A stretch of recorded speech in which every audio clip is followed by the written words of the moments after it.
तो साल का वो समय आ गया है जब सब बात करना चालू करते हैं बजट के बारे में कि बजट आ रहा है, प्री बजट रैली है, कौन से स्टॉक बाय करने चाहिए।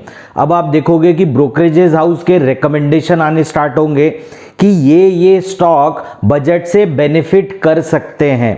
अब अगर मैं नाम लेता हूं स्टॉक्स के, रिलायंस इंडस्ट्रीज, एक्साइड इंडस्ट्रीज, अगर मैं बात करता हूं बोरोसिल की, या अगर मैं बात करता हूं टाटा पावर की, तो आपको लगेगा शायद मैं आपको यह बताने की कोशिश कर रहा हूं कि इस साल आपको बजट के पहले ये स्टॉक खरीद के रख लेने चाहिए।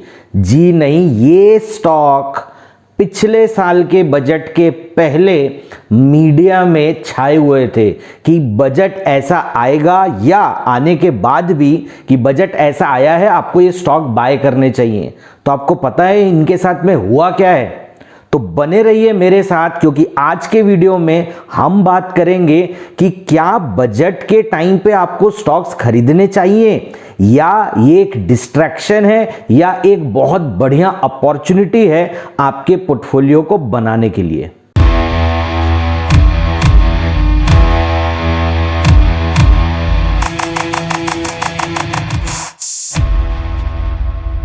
तो सबसे पहले मैं आपको बता देता हूं कि रिलायंस फ्लैट है, टाटा पावर गिरा हुआ है, बोरोसिल गिरा हुआ है और एक्साइड बढ़ा हुआ है।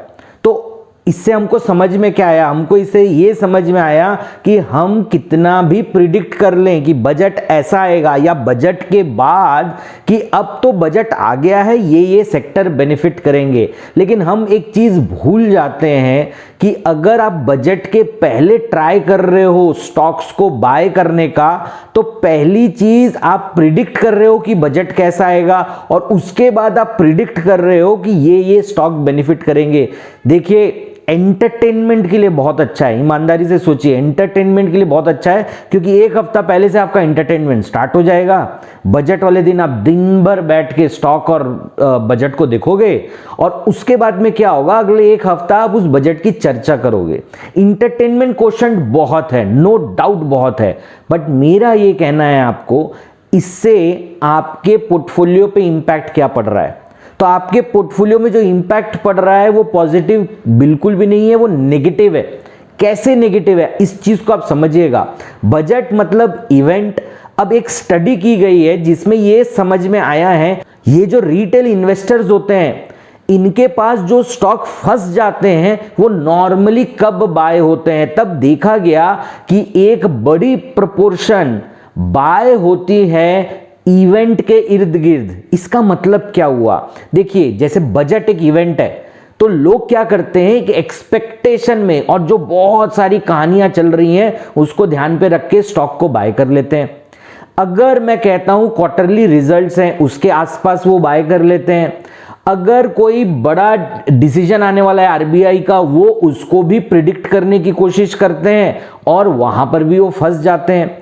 तो ये देखा गया है, इवेंट की जो हाइप होती है उसमें फंसता कौन है, ट्रैप कौन होता है? वो है रिटेल इन्वेस्टर। तो देखिए, इस चीज को थोड़ा सा और डिटेल में समझते हैं कि कैसे आप फंसते हो और क्या आप कर सकते हो इसमें ट्रैप नहीं होने के लिए। तो सबसे पहले आप बजट को देखिए। जैसे मैंने आपको ये 4 स्टॉक्स बताए, अब आप जब ये 4 स्टॉक सुनेंगे और आपने देखा कि 3 में तो कुछ भी नहीं हुआ, बल्कि उल्टा हो गया है, एक आपको पॉजिटिव रिटर्न दे रहा है, तब आप कहोगे कि अभिषेक शायद मार्केट गिर गया था, यूक्रेन का इशू हो गया था, रिसेशन का इशू हो गया था, इसलिए मार्केट डाउन है। अब अगर ओवरऑल मार्केट के कारण स्टॉक को ऊपर और नीचे जाना है, तो फिर आप बजट का हाइप क्यों बना रहे हो? अब आप कहोगे कि नहीं, जब एथेनॉल ब्लेंडिंग की बात आई थी तब तो स्टॉक्स भागे थे, जब ईवी की बात आई थी तब तो स्टॉक्स भागे थे। अब देखिए, अभी ईवी थोड़ा सा शांत है, लेकिन अगर आप 1 या 1.5 साल पहले जाएंगे तो ईवी पूरे मार्केट में छाया हुआ था। हर कोई यही ढूंढ रहा था कि मुझे ईवी स्टॉक्स चाहिए, मुझे ईवी स्टॉक्स चाहिए। लेकिन आपने किया क्या? जो आपके स्ट्रॉन्ग, जिनका एक ट्रैक रिकॉर्ड है, जो बिजनेसेस आप समझते हो, आपने उनको दरकिनार किया और आप कहां पर गए? ऐसे बिजनेसेस में जो कॉम्प्लेक्स है। क्यों? क्योंकि उसका हाइप है, everybody is talking about EV. अब देखिए, अगर मैं भी वीडियो बना रहा हूं तो मैं भी वो वीडियो बनाने की कोशिश करूंगा जिसको ज्यादा से ज्यादा लोग देखें। अब अगर सबकी डिमांड है तो मैं तो वीडियो बनाऊंगा, ये मेरे लिए अच्छा है। अब आपको समझना है एज अ इन्वेस्टर, क्या आपके लिए डिस्ट्रैक्शन है कि नहीं। बिल्कुल ये डिस्ट्रैक्शन है।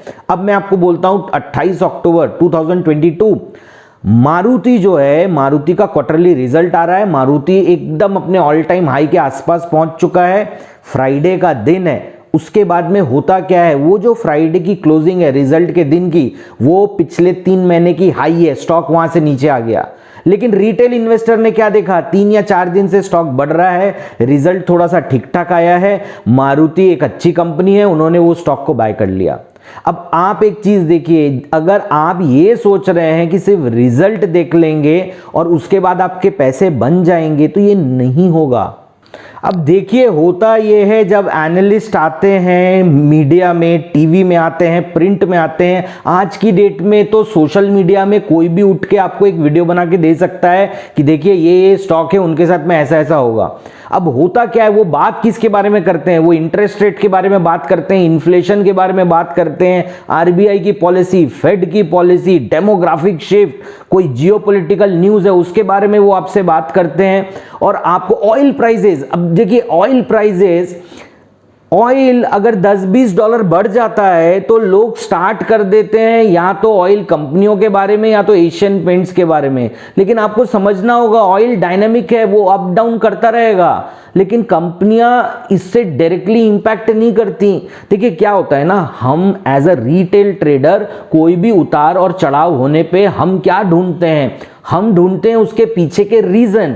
अब याद रखिएगा ये बात को कि हमेशा आपको बहुत बड़े बड़े मैक्रो रीजंस दिए जाते हैं कि भाई इंडिया में स्टॉक मार्केट गिर क्यों रहा है, क्यों, ऑयल प्राइसेस बढ़ रहे हैं इसलिए। इसका मतलब अब एक काम करते हैं, ऑयल को एक मैट्रिक्स बना लेते हैं, जब ऑयल गिरेगा हम स्टॉक को बाय कर लेंगे। ऐसा होगा? बिल्कुल नहीं होगा। बहुत बार ये बोला जाता है मेटल्स बढ़ रहे हैं इसलिए आपके मेटल स्टॉक्स बढ़ रहे हैं।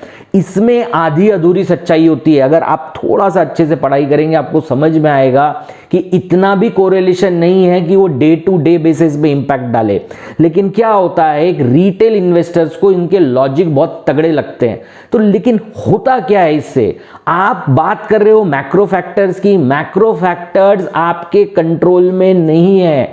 हमें यह लगता है कि ये बहुत यूजफुल डेटा है, लेकिन इससे आपका एंटरटेनमेंट हो रहा है, आपके पोर्टफोलियो में कोई बेनिफिट नहीं हो रहा है। तो आपको करना ये चाहिए कि ये जितनी सारी चीजें हैं आप सुनिए, लेकिन उसको उतना हावी मत होने दीजिए।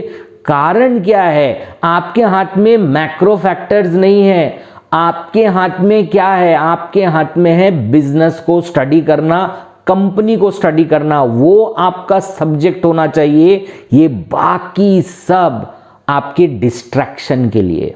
अब अगर आप एक रिटेल इन्वेस्टर हो और आप ये सोच रहे हो कि अभिषेक आपने ये तो बता दिया कि ये सारी चीजों को हावी नहीं होने देना है, हमें कंसंट्रेट करना है बिजनेस पे, तो अब मुझे बिजनेस में क्या देखना है। तो देखिए मैं वापस से आपको कह रहा हूं, अगर आप इस चैनल पे नए हो और आप ये वीडियो पहली बार देख रहे हो तो पहले तो आप इस वीडियो को लाइक और चैनल को सब्सक्राइब कर लो।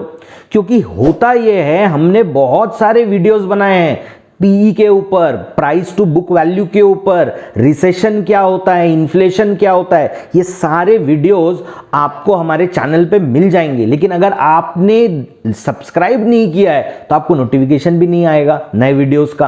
तो देखिए आपके हाथ में है बिजनेस को स्टडी करना। तो जब आप बिजनेस को स्टडी करते हो ना, तो आपकी बातें क्या होनी चाहिए, जब आप किसी के साथ डिस्कशन कर रहे हो या कोई चीज आप पता करने की कोशिश कर रहे हो, तो आपको यह पूछना चाहिए कि कंपनी का रेवेन्यू क्या है, कंपनी की सेल्स ग्रोथ क्या है, कंपनी के ऑपरेटिंग प्रॉफिट्स किस तरीके से ग्रो कर रहे हैं, नेट प्रॉफिटेबिलिटी क्या चल रही है, डेट क्या है कंपनी के ऊपर में, कंपनी किस कंपनी को एक्वायर करने का सोच रही है, उनका फ्री कैश फ्लो क्या है। जब आप इन चीजों के इर्द गिर्द अपने डिस्कशंस रखेंगे तो आपको जो जानकारी मिलेगी वो पॉजिटिव जानकारी होगी और जो इंपैक्ट करेगी आपके पोर्टफोलियो के रिटर्न्स पे।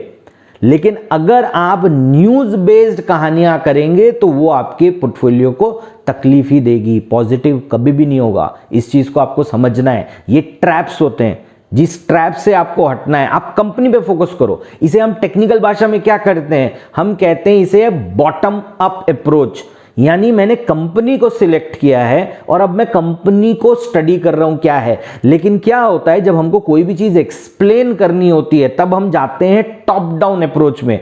तब हम लोगों को ये बताते हैं देखिए इकोनॉमी ऐसी होने वाली है, वैसी होने वाली है, उसके बाद में ये जो सेक्टर्स हैं वो बेनिफिट करेंगे और उसके बाद में क्या होगा, ये जो स्टॉक्स हैं वो आपको बेनिफिट करेंगे। तो इससे होता क्या है कि आप डिपेंड हो जाते हो इकोनॉमी और सेक्टर के ऊपर। लेकिन आपसे मैं ये पूछता हूं, अगर मैं 2017 में एशियन पेंट्स को देखूंगा तो वो आपको 1000 रुपए का मिल रहा था, कुछ दिनों पहले वो 3400 का भी था, अभी वो 2700 का आ चुका है। तो बीच में तो उतार चढ़ाव आ ही रहे हैं, लेकिन आपका पैसा तो 4-5 साल में 2 गुने से भी ज्यादा हो गया, 3 गुना हो गया रादर, राइट। तो आपको इस चीज को समझना है कि ये कंपनियां 1 साल 2 साल की नहीं है, ये सालों की कंपनियां हैं। तो अगर आप कंपनी पे कंसंट्रेट करोगे तो आप अपना पोर्टफोलियो डिजाइन कर पाओगे। तो दोस्तों मैसेज क्लियर है, एंटरटेनमेंट के लिए आप न्यूज देखिए, लेकिन अगर आपको स्टॉक पिक करना है तो कंसंट्रेट कीजिए कंपनी क्या कर रही है। अगर आपने इस चीज को स्टडी करना स्टार्ट किया तो आपकी आधे से ज्यादा प्रॉब्लम ऐसे ही सॉल्व हो जाएगी। तो अगर आपको ये वीडियो पसंद आया हो तो प्लीज लाइक कीजिए, कमेंट बॉक्स पर मुझे बताइए कि आप ऐसे कौन से टॉपिक के बारे में वीडियो चाहते हो या जानकारी चाहते हो जो मैं आपके सामने तक ला सकूं।